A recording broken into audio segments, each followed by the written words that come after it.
if you've got the word cat, for example, the phonemes in cat will be at. So that will be the phonemes. The graphemes are the letter combinations that represent a phoneme. So for example, one of the phonemes might be ch, but the grapheme would be ch.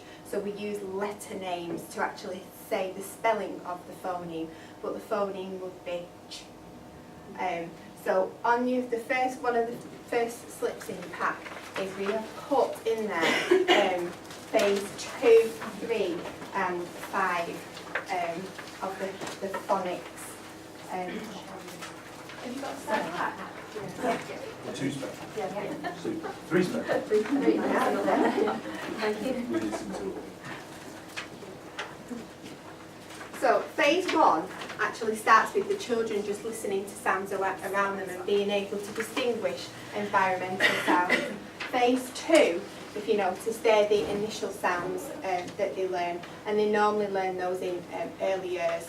Then phase 3 will be done in reception, which is when they start to blend some sounds together to make what we call digraphs, which are 2 and trigraphs, 3-letter sounds.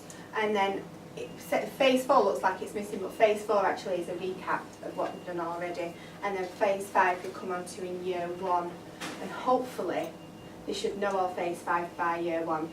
It's often not the case. We still teach phase 5 a lot of the time in year 2. So I've put on your tables some words. Okay, so we've got a selection of words on your table. So you can just reach for a word. Yes. So, who would like to tell me, before you look at your words, who would like to tell me what this phoneme is? Yeah, it's not m. When I was brought up, it was m, h, t, but it isn't. It's so we say for that one. Would anybody like to have a go at that one? Oh, well done. That's as in owl for that one. Yeah, yeah. It's as in saw. Yeah. So we would the grapheme is AW, but the phoneme is R. So the sound that it makes is R. Yes. Now, some of them you can pronounce it in different ways, which is typical of the English language. We'll teach them one way and then we'll teach them, actually, you say that in 5 other ways. So, it could be your or yes, for that one. So I'm going to give you an example as well. Would anybody like to sound out that word for me?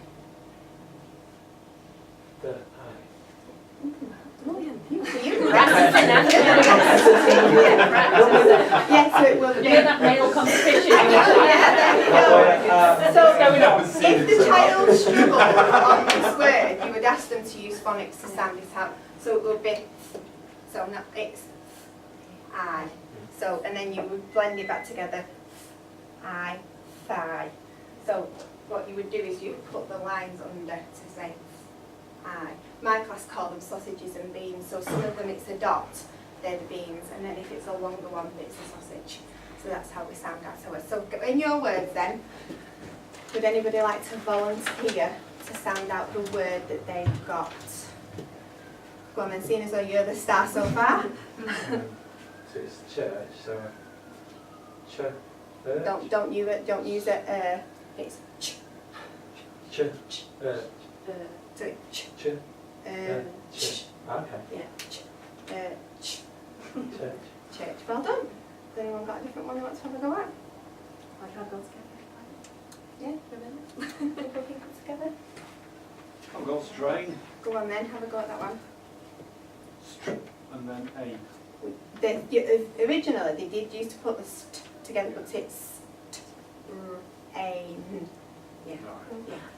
So that would have so the sound. I call them sound buttons. Yes. In ours, but you would have Sausages and beans. yes, r, o, a, and then at the end. So that would have 5, 6 sounds. Yeah. That one, yeah. Has anybody got sheep? Would anybody like to have a go at sheep? E. Well done. Well done. Well done. Now, has anyone got, oh, I can see extra, you've been shoved with all the extremes on there, haven't you? Everyone's like, get rid of extreme. Would you like to have a go at extreme? Do you want to, can I just take So one? do you want as well? I've Yeah. got an example of that one. Yeah. This one, Let's so, go with yeah. this one. Oh, when am I want to talk about this one? Or have I got to extreme? Is it a Yeah, well done. We call this a split. In my day it was magic key, but this now it's a split vowel diagraph. So it's First time my daughter said that when she came home from school. yeah. So these are samples. Yeah, like split. They honestly the kids. Diagrams. Yeah, the children pick up the vocabulary much better than the adults do actually. Yeah, yeah. So it would be this for the Sambletons. It would be and then a cake. I always teach us that's the cheeky letter that likes to split push in, up. that's yeah, what I likes say. to split the best Yeah, friends they're up, the yeah. cheeky So ones. A are the best friends, but the Cake split. K Yeah, is cake split pushes them. in. Yeah. Yeah. Right. So the extreme then, that's got the split vowel digraph in. So you would say for this one it would be X. So the X is the X sound. Eam. So that's how you would sound that one out. The reason why we've just gone into bits of phonics is because the children are struggling with the reading in school. It is probably that they may be struggling with some of the phonics. It might be, particularly if you've got year 3s, they may have failed the phonics screening test in year 1 and year 2, so that might be holding them back. So we wanted to go over that because I have seen when we have previously had parent volunteers that come in, and you see them and they'll be sounding out sheep, for example. Sorry for leaning over here, and they'll say and I think, well, the kids aren't taught like that, so they haven't got a clue what that is what you're trying to spell out for them. So it's really important. If you're unsure, just take them with you, take those maps with you, and just have a go at sounding them out. And say, you could even say to the children, can you find the sounds on this map for me? And then that will help you. They will all have awareness of phonics in school. At every school in Tameside will be teaching phonics.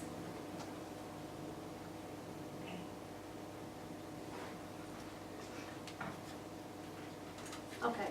So maybe I should have got one anyway. You just do that last one. So the reading session will be a half-an-hour session, and that will include reading the book. They should be bringing a book with them. You will discuss the text with them, and you will play some literacy games where appropriate. So often when you introduce a book to them, you would normally do what we call a walk through the book. So, for example, if it's a younger child and they come with a book that's quite a heavy picture book, what I would do before I started is I would, Sarah, yes, I'll be my child. So I will start with them and I'll say, ooh, this looks like an interesting book. Can you have a go at reading what the title of the book is? Okay, so we've got the dream. Have you had any dreams lately? I had a dream last night, yeah. Did you? What's it about? I forget now. Oh, well, this, I think that this character is going to be having a dream about Crocodile. I'm not sure if it's a crocodile. Maybe we'll have a look when we go through. So you're introducing the fact that there's a dream involved there. Right. Ooh, she doesn't look very happy. I'm not sure what's happening here. It looks quite late. What do you think might be happening there? Oh, I don't think she can sleep. So they will give you a guess, and the one thing with children with reading is to get that fluency in the book, they do look at the pictures, and that's a good strategy to use. But what happens is when they read, as they turn over the page, if they don't know what's coming next, they will spend about 2 minutes looking at the picture, and it stops the flow of the book. So by doing the walkthrough, first of all, they've already know what's going to happen in the book, so they can concentrate on reading the words. So you would go through and, oh, Dad's got a book there, and it's about, and you can point out words, it's about dragons. So you're introducing the word to them, so when they come to it in the book, it's not going to be an issue for them. Oh no, she looks like she's having a dream about what? The dragons come out of Dad's seat, or is that out of the book? Out of the book. And you would go through and you would just have a bit of conversation, and you might think, that sounds a bit you know, but actually the kids love it. They will really respond to you. And then you could even have that conversation. Oh, do you know any characters that have had a fight with a dragon? And a lot of them might say, oh, a knight, or they might say, you know, St. George. They might come up with, and you just go through the book and you would read the stories. You don't read the story to them. You just discuss the pictures. But if you do come across any words that you think, oh, they might struggle with that, dolphin, you might say, oh, look, Mum's got a better book here. What do you think those are in the book? And they say, dolphins. Oh, yeah, it's a book about dolphins. So you just point out. So then, as they then come and read the book, the actual story is already in their head, and now they're just concentrating on the fluency of the words. So that's if you've got somebody who comes with a younger book like this. So that might be like your year 2, year 3 end that come with them. Yeah, I've got a selection of junior books, so they're more likely to have something like this with them. But this one is where our year 3s would probably be about now, so at the start of the year. So it is quite similar really. And again, there's quite a few nice pictures going through. Obviously more words, but you can still do the same as Leanne's just demonstrated, looking at the pictures, trying to get them to work out what's happening. You probably wouldn't go through the whole book because it is a lot longer as well, but if they've got that start, then the pages that they will be reading with you, they'll be fine with that. And then it moves on to, again, you can look at the blurb, read the blurb through, talk about.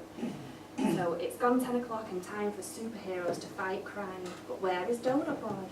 You're late, growls Kid Wonder when he finally arrives. Sorry, grins Donut Boy. I had an emergency. I ran out of donuts. Kid Wonder faces her toughest test yet. How can she get this hopeless superhero to take his job seriously? So you could be talking about, they could predict what Kid Wonder could do, you know, give them some ideas about the book so far, and then they might want to read it to see if they were correct. Good vocabulary as well. Kid Wonder and the half-hearted hero. Some of them won't know what half-hearted means, so that might be a nice discussion point. What makes him half-hearted? There are a few pictures still, but again, you wouldn't be able to get through the whole book, so it might be worth using sort of the front cover, what can they see, the title, and using the blurb to help get them talking about the book before they then start to read. They may bring a non-fiction book as well. So again, the front cover doesn't give much away, but they've probably seen the moon. You can talk about what they've seen. They might have read some stories where people are on the moon. Again, reading the blurb. What's quite nice in these actually, it does give you a little starting point in the front cover. Not all the books do, but those ones do. You know, if you were struggling. But also looking at the contents page with them, talking about what each sort of chapter's about, and then quite often they don't need to start at the beginning of a non-fiction book, so you could start them at the bit they find the most interesting to sort of get them into that book straight away. We'll give some of these out after, so you can have a little look yourselves. Yeah. But yeah, that's what I mean by a walkthrough. Yeah. So as you read the book with them, as Sarah just said, as you read it through, you need to just have a look and think about what opportunities of questioning and discussion come up. And again, in your pack, we've given you a range of questions. Now, there's some suitable for Key Stage 1, and there are some suitable for Key Stage 2. And they look at all the different skills that the children actually need to be able to answer in questions. So we've got questions about vocabulary. Do they understand the language that's actually in there?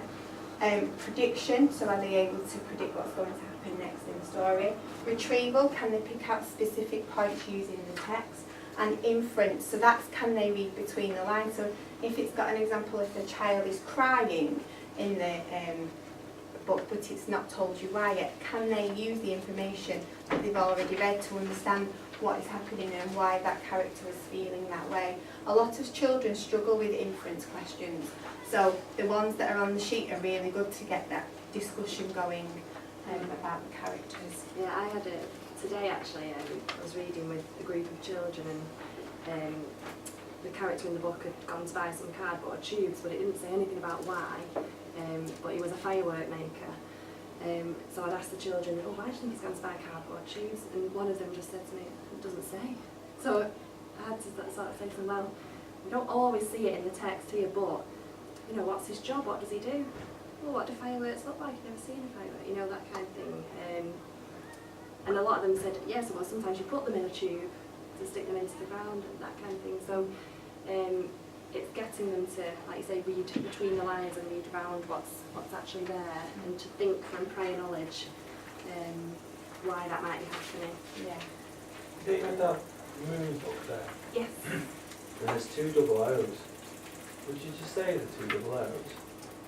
So that can be oo or oh, because in like cook it's Look.